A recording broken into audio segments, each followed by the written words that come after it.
yaxshi ishqa aylanmoq.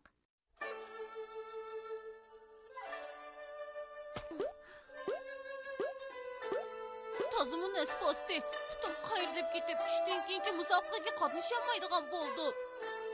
Sen nimandaq bechora, biroq top musobaqasi amaldan qoldirilganligini bilmamsan? Rostmi? Ajab bilmabdiman-ku. Men seni qachon aldab baqqan? Top musobaqasi ko'chat tikish bayramiga to'g'ri kelib qolg'achqa, shahar sirtiga ko'chat tikilib boradigan bo'ldik. Ko'chat tikili? Men ko'chat tikishga bak o'sh.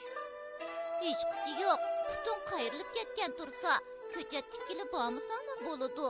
Mana buni yomon ish, yaxshi ishga aylandi deymiz. Putum qayrilib ketsa, yaxshi ish deysan-ku. Ha? Bu degan bir idiom. Chegara qo'rg'iniga yaqin bir joyda bir padachi bovoy o'tgan ekan. Bir kuni u padalarni sanasa, bir eti kam turg'idek. Asta, etim yo'qolib ketdi emasmi? Undaq emas-ku. Bo'lmasa, yana obdariq izlab beqing.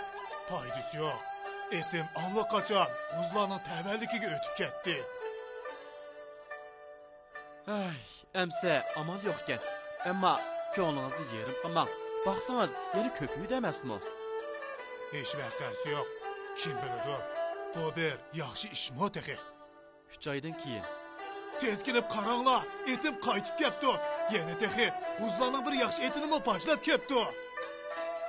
Bak yaxshi bo'pti. Muborak bo'lsin. Oqsoqol. Muborak bo'lsin. Muborak bo'lsin. Hay, aldirab xush bo'lib ketmaylik. Buni mutlaq yaxshi ish bo'lishi notayin. Nimishqa bundaq deysiz? Bo'ldi. Ortiqcha o'ylab ketma. Hay, bu ishni silab bermaysizlar. Bu at bek shoshgan. Men faqatchu.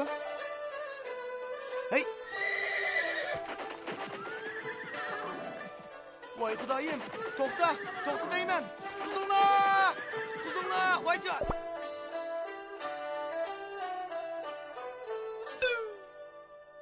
Oqsoqol, ko'nglingizni yerim qilmang. O'zingizni oldirib qo'ymang yana. Hech qisi yo'q. Buni yomon ish degilimi bo'lmaydi. Bu bovoy nervisidan odishib qoldimi nima? Shuni deyman. Bir yildan keyin G'uzlar barliq qiron erlarni askarlikka elib, keng ko'lamda kengaymachilik urush chiqibdi. Jangda qazo qilganlar bak ko'p bo'lganlikdan chegara qo'rg'ini atrofidagi yurtlar bakla cho'llashib ketibdi. O'g'lim jangda o'lib ketdi. Endi yashaganimdan nima foydasi? Hay, bo'ldi, yig'lama. Sabr qiling. Yordamlash kerak ish bo'lsa, tortinmay davering. Yanala sizning peshoningiz o'ngkan. O'g'lingizni putsunib, jangga qatnashamay aman qoldi. Lekin mening o'g'lim o'lib ketdi. Yomon ish yaxshiga aylanmoq degan bu ibora kichikina ziyonning ba'zida cho'ng foydaga erishtirdiganligini. Shundaqla yomon ishning ma'lum sharoit ostida yaxshi ishga aylanadiganligini tushuntirib beradi. Shunga biz qiyinchilikqa umidvorlik bilan yuzlanishimiz kerak. Ko'pchilik tushundinglarmi?